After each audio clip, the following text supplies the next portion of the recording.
Unser neuer Vario Star steht bei uns vor der Haustür. Wir haben ihn eingeräumt und wir starten zu unserer ersten Reise. Herzlich willkommen zu diesem Video.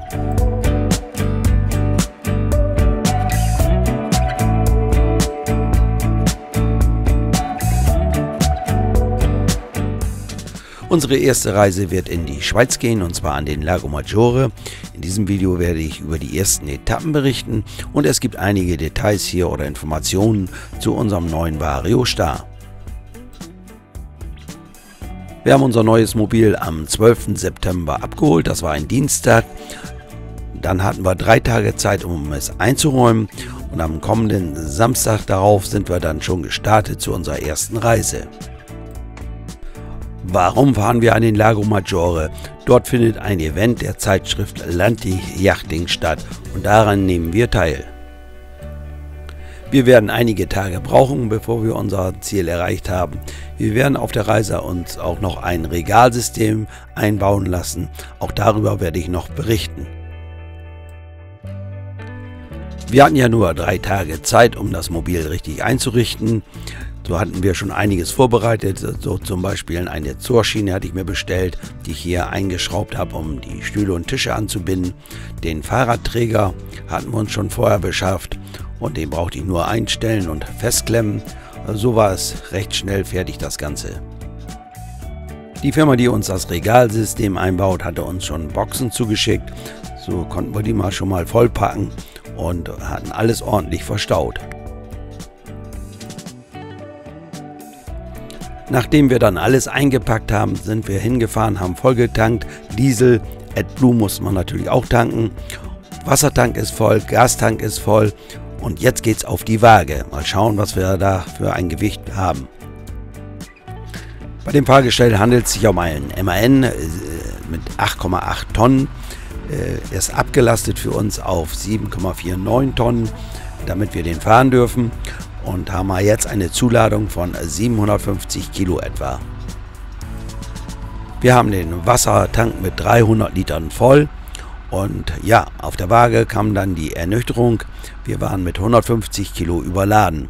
Aber das ist kein Problem, wenn ich den Wassertank um die Hälfte leer mache, also 150 Liter rauslasse, dann bin ich voll im grünen Bereich mit dem Gewicht.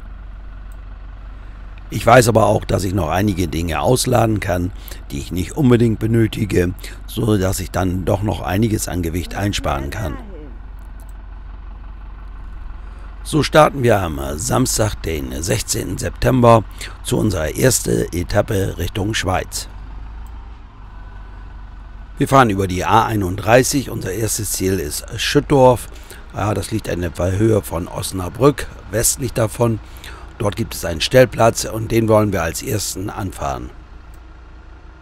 Das ist nicht so sehr weit, 170 Kilometer nur, aber wir sind auch nicht an diesem Samstag so früh losgekommen, so reicht uns das voll und ganz aus. Beim Einladen haben wir festgestellt, dass wir jetzt bei dem neuen Vario mehr Stauraum haben als bei dem alten. Auch die Tür an der linken Seite, dort war ja beim alten eine Klappe, jetzt haben wir dort eine Tür. Auch das finden wir als sehr angenehm. Als Etappenplätze nutzen wir gerne Plätze, die in der Nähe der Autobahn liegen. Da geht es uns nicht darum, dass es besonders schöne Plätze sind, sondern sie sollten zweckmäßig sein. So wie dieser Platz in Schüttorf, er ist nur wenige Kilometer von der Autobahn der A31 entfernt. Der Stellplatz in Schüttorf ist ein kostenloser Platz, er hat End- und Versorgung und 10 Mobile können hier stehen, aber wenn wir jetzt weiter nach links gucken, dann sehen wir, dort stehen am Rande des großen Parkplatzes auch noch einige Mobile, also Platz ist meistens immer ausreichend da, auch für größere Fahrzeuge. Und hier vorne sehen wir jetzt vor unserem Mobil die Ver- und Entsorgung. Strom gibt es auf diesem Platz nicht. Ich kann nicht viel berichten über diesen Platz, nur so viel. Direkt neben dem Stellplatz ist die Vechte, der Fluss. Dort gibt es einen Fahrradweg und dort kann man gut mit dem Fahrrad fahren. Am nächsten Tag, dem Sonntag, dem 13. September, starten wir am frühen Morgen. Es geht für uns Richtung Süden weiter und zwar wollen wir ins Saarland und zwar dort zu dem Ort Ottweiler. Dort gibt es einen Stellplatz, dort wollen wir übernachten. Und dort wollen wir auch uns dann die Regale einbauen lassen. Die Firma ist nur wenige Kilometer von diesem Stellplatz entfernt. Ich bin ja inzwischen jetzt einige 100 Kilometer mit dem kamerabasierten Ersatzspiegelsystem gefahren. Also kein Problem, komme gut damit zurecht. Auch mit den anderen Fahrassistenten wie Abstandsregel, Tempomat, Spurhaltegeschichten, alles einwandfrei, keine Probleme, fahre ich gerne mit. Schön ist auch, dass ich die Jalousie an den Fahrer- und Beifahrerseiten runterziehen kann und mich vor der Sonne schützen kann. Und trotzdem habe ich noch meine Rückspiegel durch das Kameraersatzsystem. In den frühen Nachmittagsstunden haben wir die Autobahn verlassen, fahren jetzt auf einer Nebenstrecke Richtung Stellplatz.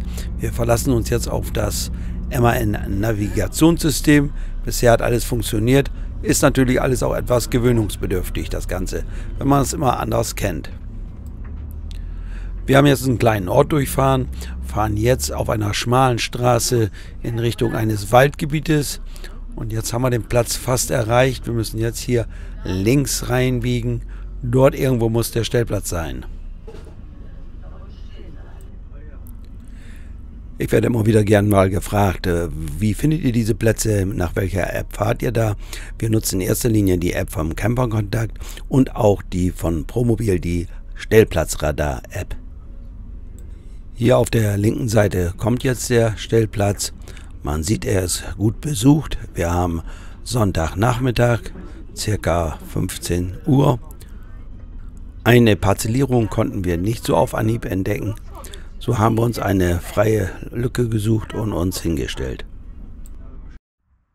Der Platz kostet 5 Euro, also relativ preiswert oder ist preiswert, hat eine End- und Versorgung und es gibt auch Strom.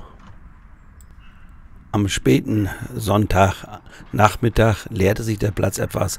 Klar, das Wochenende geht zu Ende. Viele müssen wieder Richtung Heimat, weil sie am nächsten Tag arbeiten müssen. Wir sind ja deshalb hier auf diesem Stellplatz, weil wir uns in der Nähe Regale einbauen lassen wollen. Und so ist schon am späten Nachmittag der Volker hier zu uns gekommen. Er ist der Chef hier von Fobi Regalsysteme und hat alles ausgemessen und wir haben beraten, wie wir es am besten machen. Geplant haben wir, dass wir am nächsten Tag von diesem Stellplatz zu Fobi fahren und dort werden dann die Regale eingebaut. Er fertigt schon am Vormittag das Material entsprechend und so können wir dann zügig die Dinge einbauen. Wir machen uns immer weiter vertraut mit unserem neuen Wohnmobil. Viele Dinge sind ja ähnlich wie beim alten, aber trotzdem gibt es immer wieder Dinge, die verbessert worden sind. Da gehört auch dazu dieser Apothekerschrank. Jetzt ist er zweigeteilt, einmal oben einen Auszug und unten noch einen weiteren Auszug. Die einzelnen Körbe kann man Höhen verstellen, so kann man das individuell einrichten. Wichtig ist natürlich auch, dass man alles so einbaut und hinstellt, dass nichts klappert. Wir kochen natürlich auch im Mobil, allerdings wenn es um Braten geht, dann machen wir das meistens draußen, denn das entwickelt doch etwas Gerüche und die muss man nicht unbedingt im Mobil haben, kann man, aber wenn es geht, ist es schöner, wenn man sowas dann draußen macht. Es ist natürlich schön, wenn das Wetter immer noch so gut ist, dass man am Abend draußen essen kann. Das ist dann Camping pur für uns. Jetzt noch ein paar Worte zum Platz. Der Stellplatz liegt an einem kleinen See. Dort kann man schön wandern. Vielleicht auch mit dem Fahrrad fahren, das weiß ich jetzt nicht so ganz genau. Wir hatten nicht viel Zeit, um die Umgebung zu erkunden.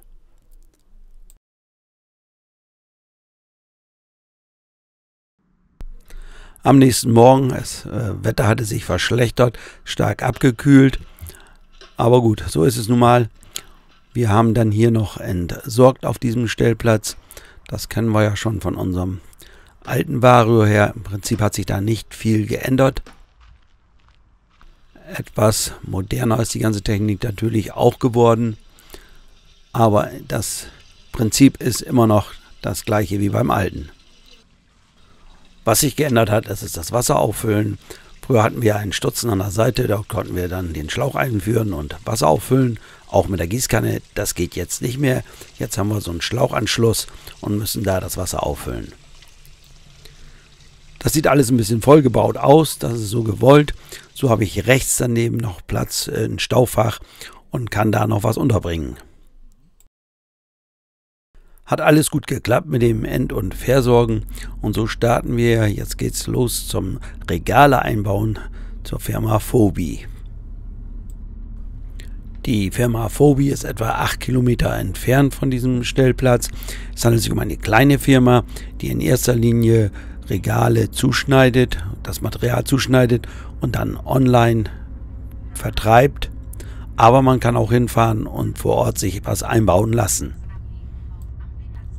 Vielleicht nochmal zur Orientierung, wo sind wir? Wir sind im Saarland, nicht weit entfernt von der Stadt Saarbrücken.